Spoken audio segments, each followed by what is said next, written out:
Leaving Woodside Beach, I stayed in the caravan park over there the best part of a week because we had a huge storm come through, and there's no way I was going to be tenting in that weather storm. So they were kind enough to host me in there.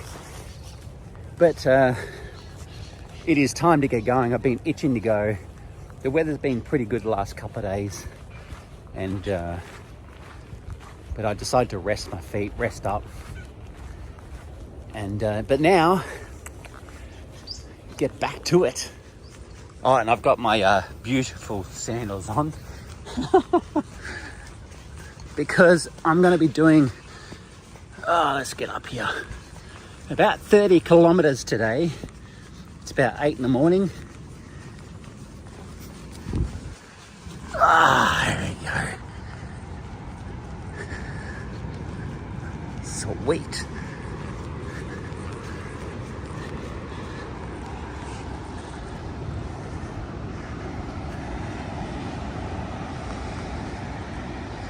Ray Perrin Lookout.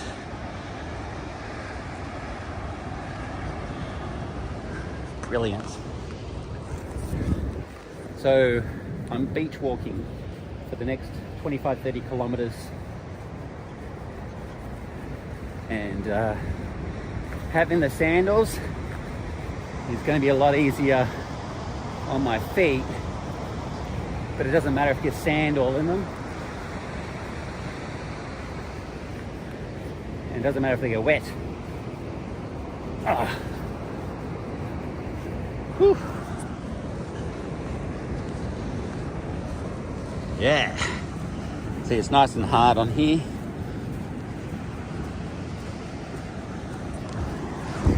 But I am ready to go. Backpack's loaded. I can't wait to finish this adventure because I've already got my eyes on the next one.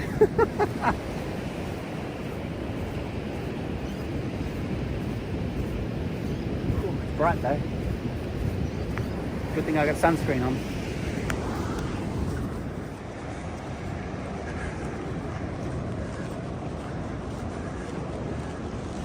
To glory!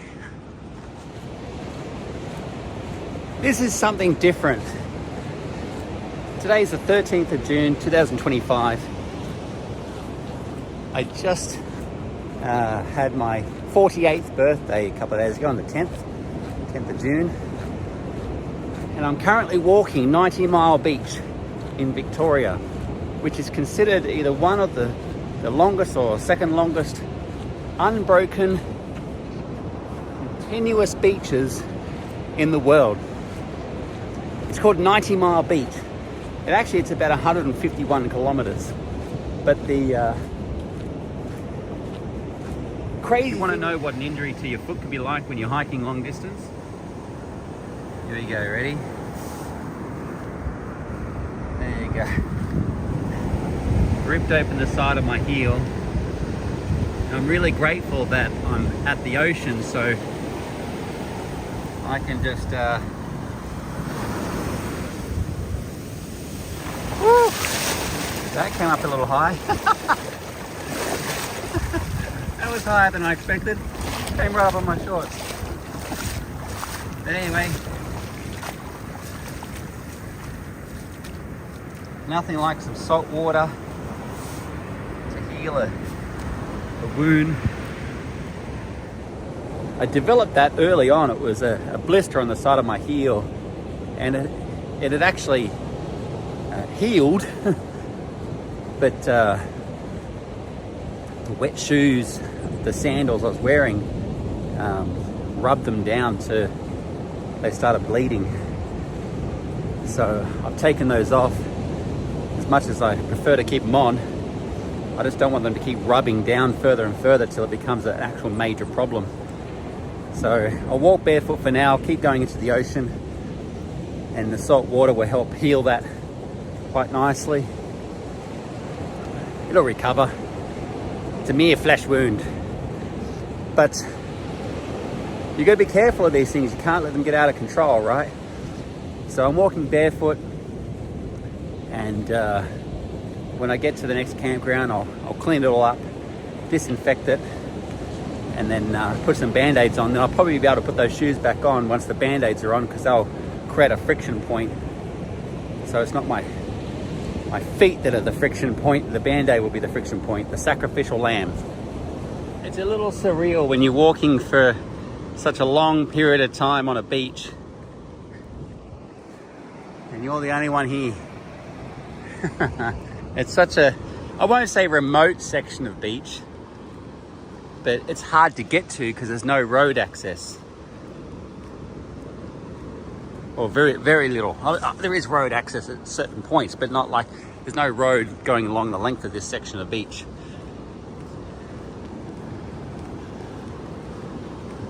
It is nice and calming.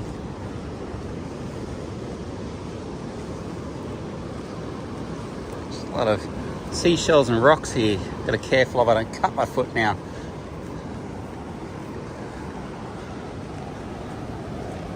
Oh, but it is calling me out there. I feel it pulling me. Is that a sea slug? I've been pushing it back. It's still fresh. It's still moving. I've been pushing it closer to the water to see if I can... But I don't want to hurt it, you know? I've been walking along. I have a mic on now. I found it, dug it out of my bag, but it doesn't have the dead cat still, so I'm sorry for the wind noise. But I'm not alone on the beach anymore. Up there, let's see if I can zoom in. There's a human, or I think it's human. I'll find out soon enough. They're about 2 kilometers away, I reckon. It's 1:30. I found this campground here. There's a couple that are walking on the beach. They've got a car there, I think, with their dog. I might set up here for the night, but it's a long way to go. What's over there? Is that cows? I think, yeah. Cows or sheep over there somewhere. Just beyond my vision. Or do I keep going? Either way, I'm going to sit and rest. Oh. Going down this hill might be my demise though.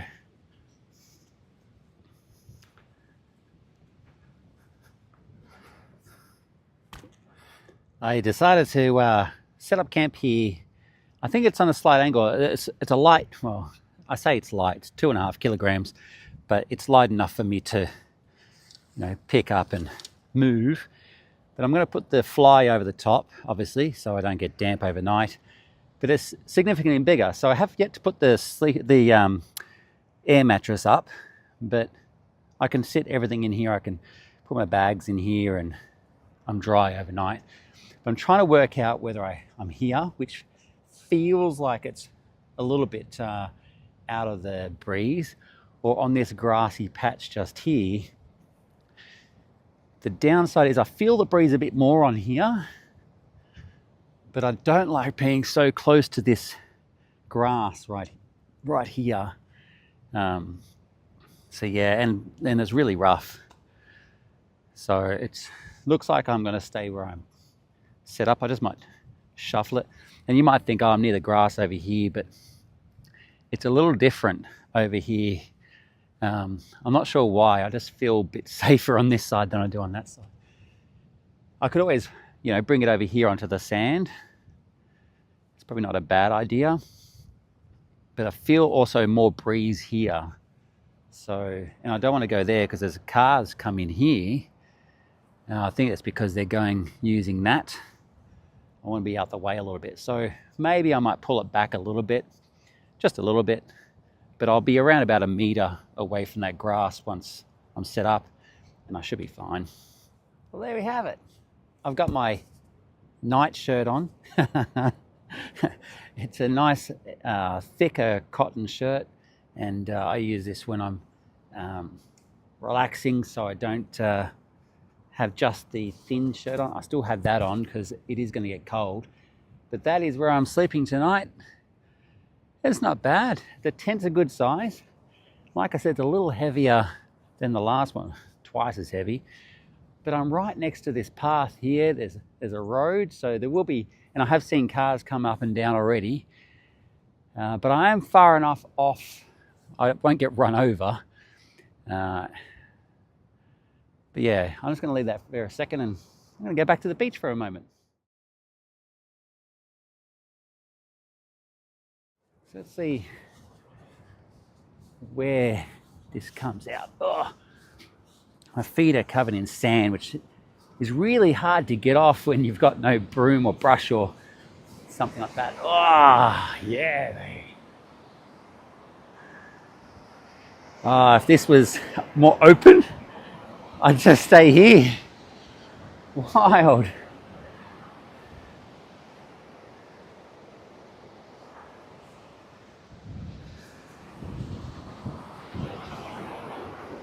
It's a bit of a drop on this side. I need to be careful because I don't want it collapsing on me.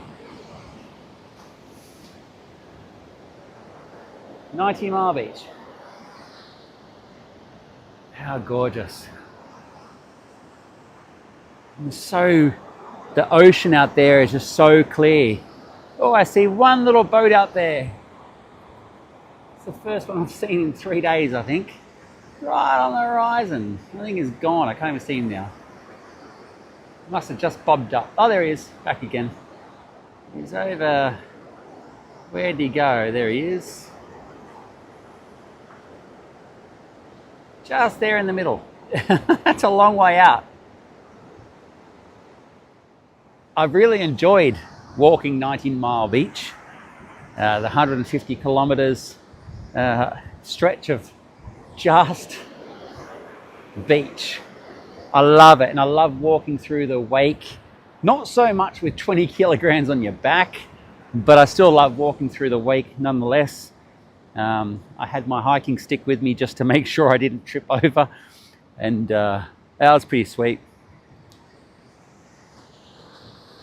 But I'm also, funny enough, I'm the kind of guy who is always looking at the next, right? And so, just checking the tent. I'm always looking at the next thing. So yes, I was on the road over there somewhere going, oh, I can't wait to get to 90 Mile Beach because I'm going to walk the beach. And now I'm at the beach. It's great and all that. But I'm excited about getting back on the road. And it's going to sound weird, but the reason why is because when I'm walking on the sand, I'm walking powering on, considering the weight I've got on my back.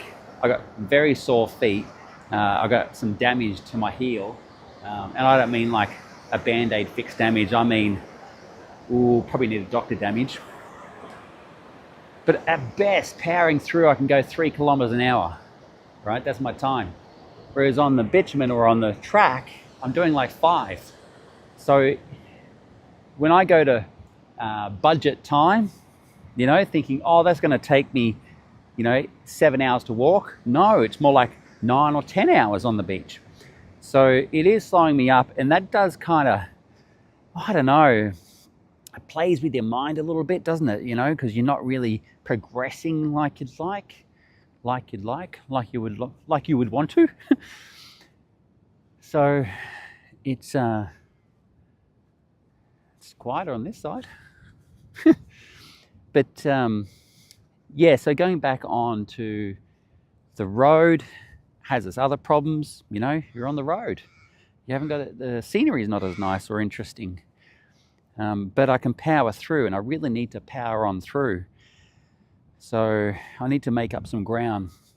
I've got a feeling I'm going to have to, when my foot's a little bit better anyway, so probably in a week or so's time, I'll give good care. I've got antiseptic cream and magnesium cream and band-aids and things. But it is going to take a few band-aids.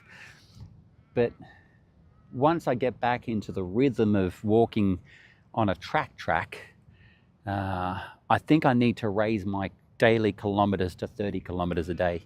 I average 20 at the moment. My best is 38, I think it is. And that was a great day. A great day of hiking. I really enjoyed it. It was a rail trail. And I've really loved this beach walk. It's just been fantastic, like just seeing all the shells and the rocks and walking in the water. It really touches my heart and really lifts my spirits being near the ocean. I'm scared shitless about what's in the ocean, but I love being on the edge of the ocean knowing that sharks haven't developed the ability to crawl yet. One day I will get over that fear, as I'm trying to work through all of my fears, one at a time though. The fear I'm getting over at the moment is isolation. And not in isolation like I've traveled the world on my own. I've campervanned around Australia, or 3 continents I've been campervanning around on. But the what I mean is, for a long time, I used to absolutely be terrified of the dark. And I don't mean like turn the light out in the bedroom dark. No, I'm talking about being out in nature in the pitch black dark. And I remember I used to have this farm, long time ago now, a lifetime ago, and it had like a shed, and it went out to, it looked at 5 acres. It was 22, 23 acres or something. And I remember I had the lights on in the shed, and it was pitch black outside, and it used to petrify me, wondering what's standing right there in the dark, looking right back at me, expecting to see some sort of eyes glowing in front of me or something. It used to really get under my skin. And it took everything I had to not show that fear to anyone. But oh boy, was it there. Then I did a hike a couple of years ago now, maybe 3 years ago, 2 years ago, so something like that. And it was 40 kilometers in the day. It was a good hike, no big backpack. I did have a pack, but no big backpack. And I had my hiking stick and things. But I thought it was actually a 40 kilometer trip, but it was a 45 kilometer trip, round trip. And as a result, the last 5 kilometers was in the dark, on a rail trail, funny enough, up in Queensland. And it started raining the last probably 2 hours, I think it was. So I was wet, in the dark. I had no lights because I was expecting to get back before dark. And I had to walk past cows right there and other wildlife and things. And it was amazing. I got over that fear. Now I can just walk anywhere. It doesn't really bother me. You know, there's nothing really that's going to do me that much harm. There's no boogeyman. The operative word in that is man, as in mankind. So I think I've got over that, because I've now walked in the dark on my own. I camp on my own. And I'm pretty confident that I could pretty much go anywhere outside of suburbia, because that's a totally different kettle of fish, that one. I just don't want to be camping near people, or their houses anyway. The next one I want to get over is the ocean. I really want to get over my fear of being eaten by a shark. Oh God. Anyway, I'm gonna go in there for a little bit. It's only 2 o'clock, but I want to jump on the computer and do some stuff while I can, and tidy my feet up and get that band-aid and stuff like that on there, and kind of just chill. I don't mind if I just lay down there, relax for a while. It's going to get dark in like 2 hours, 3 hours, so it's fine. So here's the state of my foot. I know it's pretty gross, but yes, it is all torn up pretty badly, thanks to these shoes. Now I know I've got these shoes back on, but it's only because I've cleaned my feet and I want to keep them sand free. And I've got to clean this one up before I put the antiseptic stuff on. But I've got a few, you don't see my feet. But yeah, that's pretty bad. That's pretty bad. It's probably the worst I've ever had my foot break up. It's deep. It's a little sore, but I've got some antiseptic cream and some band-aids. So that's going to have to do for now. So that's my solution for now, until I can get into a chemist and get some more hardcore stuff. But I do have a big chunk of antiseptic cream right on the sore, and these band-aids hold up really well, like really well. So I won't get them wet now. I won't go to the beach and get them wet or sandy. I'm going to put socks on, and that'll help keep it nice and protected.